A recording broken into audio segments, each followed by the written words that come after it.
endangered species, forest owlet has received the patronage of several environmentalists in Maharashtra.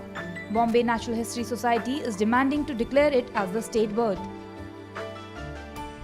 हमने पिछले साल जून में PCC of Maharashtra जो नागपुर में है उनको एक प्रपोजल भेजा था और एक लेटर भेजा था कि फॉरेस्ट आउलेट को महाराष्ट्र का राज्य पक्षी घोषित कर देना चाहिए ताकि उसको हम ज़्यादा से ज़्यादा संरक्षण प्रदान कर सके, उसका जो अधिवास है उसका संरक्षण कर सके और इस पक्षी की तादाद जितनी है उतनी बनी रहे या और बढ़े, इस हिसाब से हम प्रयत्न कर रहे हैं। Forest owlet is an endangered species of the owl family and is mostly found in the Satpura forest, which is home to over 200 forest owlets. CVB News, Mumbai.